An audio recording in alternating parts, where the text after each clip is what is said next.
Inspector मान ने भी इस केस को एक नया मोड़ दे दिया है, मेरी उम्मीद को और पुख्ता कर दिया है कि रमेश जिंदा है। रमेश जिंदा हो और अपने किसी फायदे के लिए उसने खुद को मृत घोषित कर दिया हो।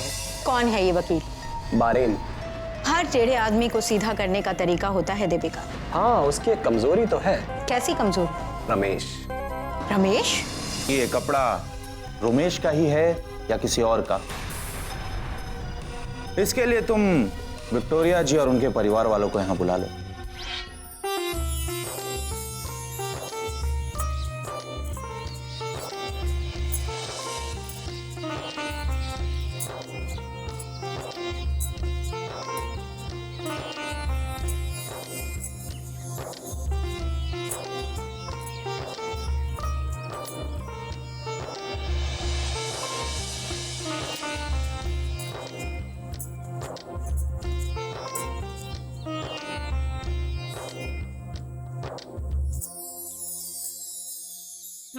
कक्की, देखो तो आज तो मेरा पक्का 2 किलो वजन कम हो गया होगा। तुझे कितनी बार कहा है कि पूजा करते समय टोका नहीं करते, मगर तुझे है कि उसी समय आके सारी राम कहानी सुनानी होती है। आज मेरा महा एकादशी का व्रत है, मुझसे ज्यादा बोला मत कर। व्रत है? पर सुबह तो तुमने बादाम फल खाया था और 1 कटोरा भर के दूध भी पिया था। कक्की, ज्यादा खाओगी ना तो मोटी हो जाओगी, और वैसे भी व्रत में तो एक समय ही खाना चाहिए। तू अपनी कैंची जैसी जुबान को जरा कम चला, या ना ही चला तो अच्छा है। और पहले तो एक काम कर, ये लड़कों जैसी हरकतें बंद कर। लड़कों जैसी हरकत मतलब? मैं तो सिर्फ रस्सी कूद रही हूँ ताकि वजन कम हो जाए। पता है, हेमदी कहती है कि व्यायाम करने से हमारी सेहत अच्छी बनी रहती है। और ये हर बात में हेम दीदी ये कहती है, हेम दीदी वो कहती है, ये ऐसी रट लगाना बंद कर। ये क्या हरकतें कर रही है तू? सुन, इधर आ, एक बात सुन। और तू एक लड़की है, लड़कियों की तरह रहा कर। ये उछल कूद बिल्कुल शोभा नहीं देता तुझे। तो क्या करना चाहिए? तू भगवान विष्णु की आराधना करके अपने लिए अच्छे वर की मनोकामना कर। पता है, बचपन में मेरी माँ कहती थी कि एकादशी के रोज 6 दिन तक स्नान पूजा करके मौन रखना चाहिए। उसके बाद फूल, तुलसी और सुपारी ये सब चढ़ाकर 4 दिन तक सूर्यास्त से पहले एक ही समय खाना खाना चाहिए। और उसके 3 दिन बाद भगवान विष्णु का मंत्र 1008 बार जपकर बाद में ही व्रत तोड़ना चाहिए। इससे अच्छा वर मिलता है। कक्की, तुमने भी तो ये व्रत किया होगा ना? पर तुम्हारा व्रत तो नहीं ना, मैंने व्रत बीच में ही तोड़ दिया, इसीलिए तो मेरे साथ ये ऐसा हादसा हो गया। परी, मुझे तेरी बड़ी चिंता हो रही है। बस एक बार तेरी शादी हो जाए, फिर मैं अपनी जिम्मेदारी से मुक्त हो जाऊंगी। कक्की, तुम्हारी बातों से तो ये लगता है कि लड़की होना ही अभिशाप है। ये बार बार शादी का जिक्र मुझे अच्छा नहीं लगता है। मुझे भी स्वतंत्र जीवन जीने दो, मुझे नहीं करनी शादी वादी। अब तो मैं सोच रही हूँ कि हेमदी से कहकर मैं भी नारी निकेतन में भर्ती हो जाऊं। कुछ ना कुछ तो सीख ही जाऊंगी, कुछ करने लायक बन जाऊंगी। अरे बाबा, तेरी काबिलियत सिर्फ घर के काम के लिए ठीक है। अरे वो तो बैरिस्टर की बेटी है। तो क्या हुआ कक्की? हेमदी कह रही थी कि बिहार में एक मजदूर की बेटी ने टॉप किया है और सरकार उसकी पढ़ाई आगे बढ़ाने के लिए उसे सुविधाएं दे रही है। कक्की, मैं भी दीवारों से बाहर निकलकर अपनी जिंदगी बनाना चाहती हूँ। परी, मुझे ना आजकल तेरी बातों से डर लगने लगा है। अरे कलकत्ता आने के बाद तेरे अंदर लड़कियों वाले कोई लक्षण ही नहीं रहे। पहले तो घर के कामों में तो अच्छा खासा मन लगाती थी, आजकल तो तेरा घर के कामों में भी मन नहीं लगता। कहती थी जोगेन बाबू के साथ तेरा रिश्ता कर दूंगी, लेकिन वो भी नहीं। कक्की, तुम्हारे मन में जो आता है तुम कहती रहती हो। मैंने कहा ना, मुझे इन सब बातों में दिलचस्पी नहीं है, तो इसलिए इन बातों पर इतना शोर मत मचाया करो। अरे परी, मेरी बात सुन, मैं तेरे भले के लिए कह रही हूँ। कक्की, मुझे परेशान मत करो। और वैसे ये बताओ, अगर मैं चली गई तो तुम्हारी सेवा कौन करेगा? और वैसे भी अभी तो मेरी उम्र भी नहीं हुई है इन बातों की। हाँ कक्की, परी तो अभी नादान है, इसके तो अभी अक्ल के दांत भी नहीं आए। अरे जोगेन बेटा, तुम दोनों को साथ में देखकर ना मेरी हर चिंता दूर हो जाती है। किस बात की चिंता? अरे मेरा मतलब है परी की चिंता। अब देखो ना, जिद कर बैठी है कि अभी बाहर जाना है। अब तुम ही बताओ, आज मेरा व्रत है तो मैं इसे कैसे बाहर ले जाऊं? कक्की, आप तो कह रही थी इसकी उम्र हो गई है। पर कक्की, मैंने कब कहा? अरे अभी अभी तो तू कह रही थी कि तुझे आज ही बाहर जाना है। अब देख, तेरी हर जिद तो मैं नहीं पूरी कर सकती। कक्की, तुम चिंता मत करो, मैं घुमा लाता हूँ इसको। एक काम करते हैं, बॉडी भी आने वाली होगी तो हम सब साथ घूमने चले जाएंगे। अब ये हेम कहाँ से टपक पड़ी? अच्छा मौका था इन दोनों को साथ भेजने का। अरे जोगेन बेटा, वो हेम कह रही थी कि उसे नारी निकेतन से आने में देर हो जाएगी, तो तुम दोनों क्यों नहीं चले जाते? फिर हम किसी और दिन चले जाएंगे। अरे नहीं नहीं, मगर एक काम तो आज ही करना पड़ेगा। वो क्या है ना, मेरे एकादशी के व्रत के लिए लड्डू चाहिए, तो तुम जरा राम भंडार से लड्डू लेके आना, वरना मेरे भगवान नाराज हो जाएंगे। अरे कक्की, ऐसे कैसे नाराज हो जाएंगे? मैं ले आता हूँ लड्डू। अरे परी, तू भी साथ चली जा, जरा घूम कर आएगी तो तेरा भी मन बहल जाएगा। हाँ, ये ठीक रहेगा। परी, तुम जल्दी से जाकर तैयार हो जाओ, मेरे को भी बात करने के लिए कंपनी मिल जाएगी। ठीक है, मैं भी साथ चलती हूँ। चलो।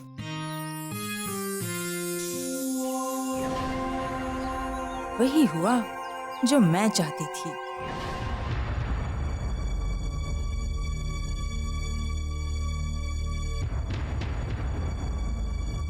नमस्कार इंस्पेक्टर साहब। नमस्कार नमस्कार।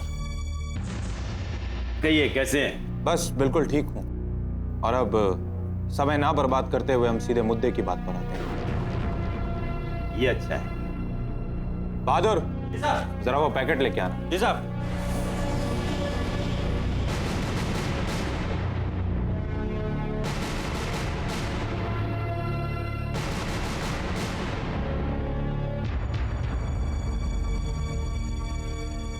क्या आप इस घड़ी और इस कपड़े को पहचानते हैं? बहुत बदबू आ रही है। जरा गौर से देखिए। हाँ, ये किसके कपड़े हैं? कहाँ से मिले? मुझे नहीं मिला, हमने सभी पुलिस स्टेशनों को अलर्ट कर दिया और ये हमें बेलिया के पुलिस थाने से लावारिस हालत में मिला। और ये कपड़े बड़े ही संदिग्ध हालत में थे। और वहां के सीओ साहब ने हमें बताया है कि रोमेश के वारदात के दूसरे दिन किसी की सूचना पर ये कपड़े उन्होंने वहीं से बरामद किए और इन कपड़ों के अलावा उन्हें दूसरी कोई चीज वहां से नहीं मिली। अगर आप ये कपड़े पहचान लेते हैं तो हमें बड़ी मदद मिलेगी। हाँ, देखिए, कोशिश करते हैं। कपड़े किसी के भी हों, बेलिया थाना एकदम अलग है। फिर इससे रमेश के एक्सीडेंट का क्या ताल्लुक? क्या समझते हैं आप अपने आप को?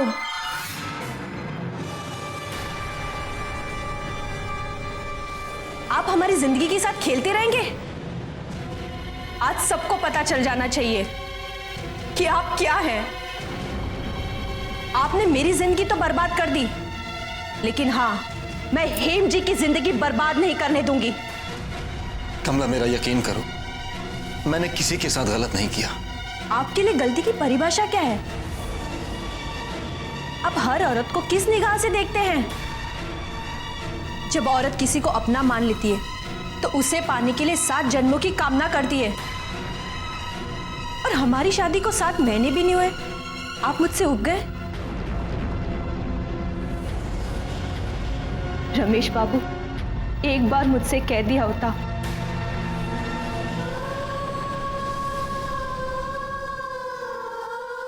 कि आप मुझे पसंद नहीं करते, मैं आपकी जिंदगी से क्या, इस दुनिया से चली जाती। कमला कम है, मैं तुम्हें सब सच बता दूंगा, लेकिन अभी मुझे कमला को रोकना बहुत जरूरी है। मेरा जाना जरूरी है।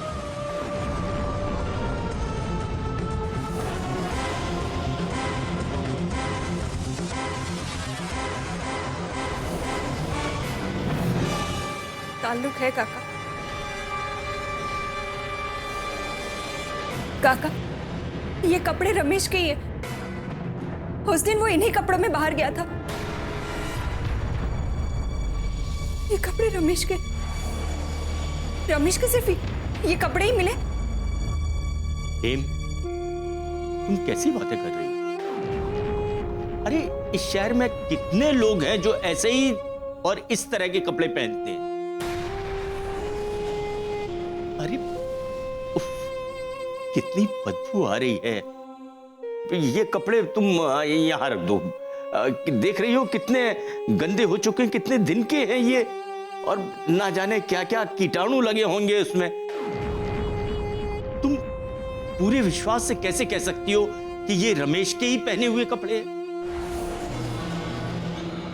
अरे बेटा, ये पुलिस वाले हैं, इनको तो सिर्फ प्रमाण जुटाने की जरूरत है। ये छोटी सी छोटी चीज को भी बस केस में शामिल कर देते हैं। देखिए मिस्टर फलाने, मेरा मतलब, क्या नाम है आपका? Anirudh, you can call me Anirudh Bhattacharya. हाँ तो मिस्टर अनिरुद्ध भट्टाचार्य, सरकार हमें यहाँ मुफ्त की तनख्वाह नहीं बांट रही है। हमें हर केस की रिपोर्ट ऊपर तक करनी पड़ती है। वैसे भी मैं आपको ये सब बात क्यों बता रहा हूं? मैंने यहाँ आपको सिर्फ इन कपड़ों को पहचानने के लिए बुलाया। बहुत अच्छे, बहुत अच्छे। हाँ, पहचान लिया। हाँ। अच्छा, आप ये बताइए, ये कपड़े किसने उतारे और बॉडी छोड़ दी? चलिए मान लेते हैं कि ये रोमेश के कपड़े हैं, तो रोमेश कहाँ है? उसकी बॉडी कहाँ है? हैं? उसकी बॉडी की तलाश के लिए ही तो ये छानबीन चल रही है, और यहीं आकर सब कुछ ठप है। नहीं तो हम ये केस कब का सॉल्व कर चुके होते। देखिए इंस्पेक्टर साहब, आपकी जो छानबीन चल रही है ना, वो इस केस से दूर दूर तो क्या, आसपास भी नहीं है। क्यों आप खामखा हमारी बच्ची को इतना दुख दे रहे हैं? अरे झूठी दिलाशाएं मत दीजिए उसे। नहीं काका, ये उम्मीद झूठी नहीं है। कम से कम हमें रमेश के कपड़े तो मिले। ये घड़ी,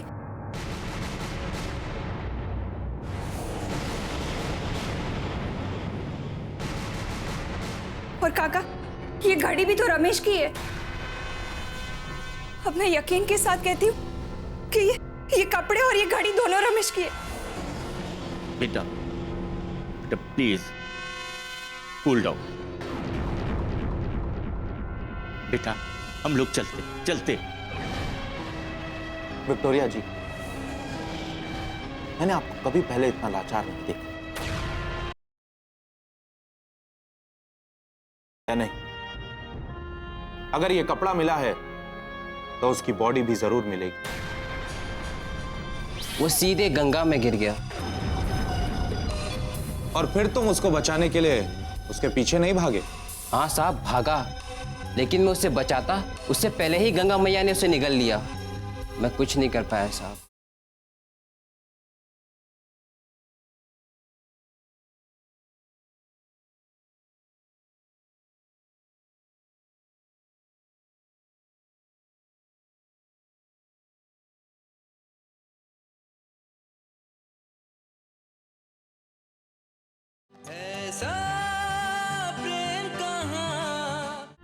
अगर ये कपड़ा मिला है तो उसकी बॉडी भी जरूर मिलेगी।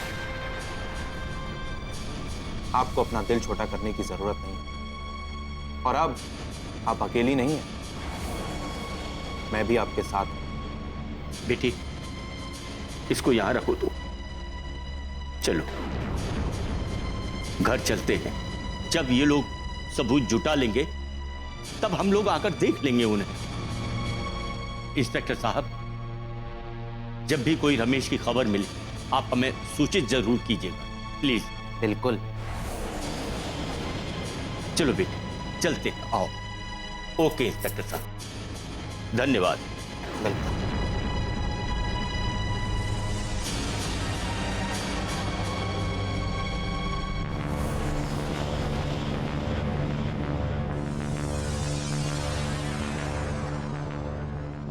बहादुर जी ये दोनों चीजें अंदर संभाल के रखो।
Hello inspector. आइए बारिन बाबू, बैठिए। बिल्कुल सही वक्त पर आए हैं आप। मैं आपका इंतजार कर रहा था। हाँ इंस्पेक्टर, ऐसी बातों में देरी नहीं करनी चाहिए। साहब ये आ गए विटनेस। क्या नाम है तुम्हारा? सनातन साहब। बारिन बाबू, जरा गौर से देखिए। क्या ये वही इंसान है जिससे आपने एक्सीडेंट के बारे में पूछताछ की थी? साहब ये वही आदमी है जिसने मुझसे पूछताछ की थी, मुझे अच्छी तरह से याद है। हाँ इंस्पेक्टर, ये सही कह रहा है। मैंने रमेश के बारे में इससे ही जानकारी ली थी। क्या जानते हो तुम घटना के बारे में? साहब जब घटना हुई तब मैं वहां मौजूद था साहब। क्या जानते हो तुम घटना के बारे में? क्या देख, क्या हुआ था? साहब मैं लहरिया रोड पर किसी का इंतजार कर रहा था, तब मैं रोड के उस तरफ देखा एक आदमी उल्टी दिशा में चला आ रहा था और तब साहब पीछे से एक जीप आई, उसे ठोकर मारकर चली गई। फिर क्या हुआ? फिर क्या साहब, वो सीधे गंगा में गिर गया। और फिर तुम उसको बचाने के लिए उसके पीछे नहीं भागे? हाँ साहब भागा, लेकिन मैं उससे बचाता उससे पहले ही गंगा मैया ने उसे निगल लिया। मैं कुछ नहीं कर पाया साहब। ऐसा कैसे हो सकता है? ऐसे ही हुआ साहब, बिल्कुल ऐसे ही। सब कुछ इतनी जल्दी, बिल्कुल बिजली की तरह साहब, और मुझे कुछ करने का मौका ही नहीं मिला। तुमको तैरना नहीं आता क्या? तैरना तो आता था साहब, लेकिन उस दिन नदी की धारा इतनी तेज थी साहब, जब मैं नदी किनारे पहुंचा धारा न जाने उसे कहाँ भाग कर ले गई। फिर तुमने क्या किया? फिर क्या करता साहब, थोड़ी देर इंतजार किया, फिर लौट आया। और वो जीप? वो जीप तो रुकी नहीं साहब, टक्कर मारते ही चली गई। बड़ी फुर्ती में भागा साहब। इसका मतलब उसने टक्कर जानबूझकर मारी थी? ये तो मैं नहीं कह सकता साहब। पर अभी तो तुमने कहा कि वो बड़ी जल्दी में भागा। इसका मतलब टक्कर मार के भागा? ये भी तो हो सकता साहब कि गलती से ठोकर लग गई और डर के मारे वो भाग गया। बारिन, क्या तुमने दूसरे घाटों पे भी उसकी खोजबीन की थी?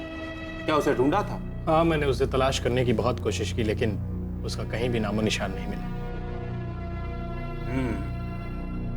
बारिन बाबू, हमें रोमेश के कपड़े मिले।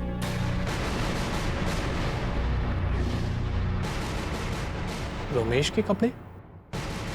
एक्सीडेंट के दूसरे दिन पुलिस को सूचना मिली थी, तो पुलिस ने बेले घाट से ये कपड़े बरामद किए। लेकिन आप ऐसा कैसे कह सकते हैं कि वो रोमेश के ही कपड़े हैं? ये मैं दावे के साथ कह सकता हूं बारिन बाबू, क्योंकि इसकी पुष्टि खुद हेम जी ने की। लेकिन इंस्पेक्टर, बेले घाट से? अभी अभी इन महानुभाव ने बताया ना कि उस दिन गंगा में लहरें बड़ी तेज चल रही थी। हो सकता है ये बह के वहां पहुंच गए होंगे। इंस्पेक्टर, ये भी तो हो सकता है कि सिर्फ कपड़े वहां पहुंचे हों।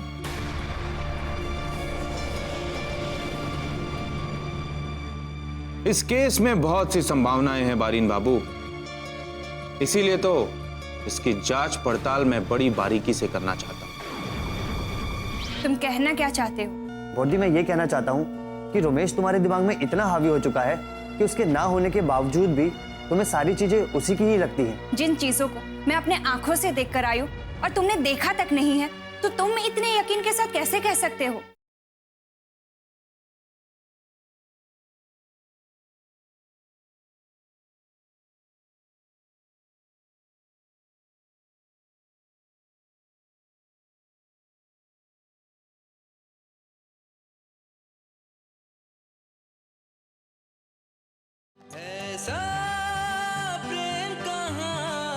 इसीलिए तो इसकी जांच पड़ताल मैं बड़ी बारीकी से करना चाहता हूं,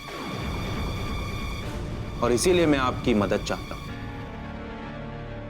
इंस्पेक्टर, मैं आपकी हर तरह से मदद करने के लिए तैयार हूं। लेकिन मदद सच्ची और सही तथ्यों के साथ होनी चाहिए। इंस्पेक्टर, मैंने अभी तक जो भी जानकारी दी है वो सच थी, और मैंने घुमा फिरा कर कोई भी बात नहीं की है जो आपने अपनी आंखों के सामने देख ली। इसीलिए बारीन, मैंने तुमसे दूसरे तथ्यों की बातें की, और इससे संबंधित कोई भी जानकारी अगर आपको मिले तो आप हमें जरूर बताइए। ठीक है इंस्पेक्टर, अभी मैं चलता हूं, थोड़ा काम है। कुछ जरूरत पड़े तो फिर से बुला लीजिएगा। ठीक है।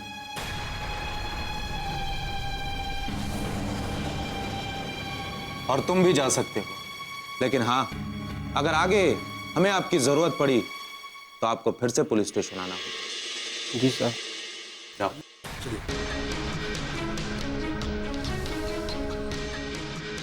कुछ समझ में। मुझे पूरा यकीन है काका कि वो कपड़े और घड़ी रमेश की ही है। बेटी, ऐसी घड़ी एक ही तो नहीं, कई होंगी। और काका, उसमें जो समय और तारीख थी, मुमकिन तो ये भी हो सकता है कि उस दिन न जाने ऐसी कई घड़ियां बंद हो गई हो और वो उसी नदी में से मिली हो, उन्हीं कपड़ों के साथ जो रमेश ने पहने हुए थे। होने को तो कुछ भी हो सकता है काका, मगर इस वक्त सबसे ज्यादा जरूरी बात यह है कि वो कपड़े और घड़ी रमेश की ही है, और हमें उससे रमेश के बारे में कुछ पता चल सकता है।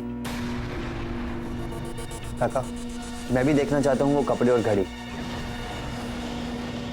मैं थोड़ी देर पहले आ गया होता तो आप लोगों के साथ ही चलता, फिर सारी बातें साफ हो जाती। क्या बातें साफ हो जाती जोगिन? यही बॉडी की वो सारी चीजें रमेश से संबंधित हैं भी या नहीं। जोगिन, मैं कह रही हूँ ना, मैं जानती हूँ कि वो कपड़े और घड़ी रमेश की ही है। बॉडी, तुम्हें सारी चीजें रमेश की ही लगती हैं। तुम्हें तो ये भी लगता है कि वो जिंदा है, मगर तुम्हारी बात ये अभी तक सच नहीं हुई है। तुम कहना क्या चाहते हो? बॉडी, मैं ये कहना चाहता हूँ कि रमेश तुम्हारे दिमाग में इतना हावी हो चुका है कि उसके ना होने के बावजूद भी तुम्हें सारी चीजें उसी की ही लगती हैं। जिन चीजों को मैं अपने आंखों से देख कर आई हूँ और तुमने देखा तक नहीं है, तो तुम इतने यकीन के साथ कैसे कह सकते हो? लेकिन आदमी वो है जो दूसरों का भी ख्याल रखे। अब देखो, उस बच्ची को देख लो, सारा दिन हेम के पीछे हेमदी हेमदी कहती रहती है, और ऐसे वक्त में अगर वो बच्ची ना होती तो हेम अपने आप को कैसे संभाल पाती? तुम ही सोचो अनिरुद्ध। हाँ दादा, ये तो है, उसके रहने से घर में पूरी जान रहती है। सारे घर को संभाला हुआ उस, किसी को कोई तकलीफ नहीं होती है किसी तरह की भी। देखो अनिरुद्ध, मुझे तो बच्ची बहुत भाग गई है, जोगिन की जिंदगी संवार देगी। मैं समझा नहीं दादा।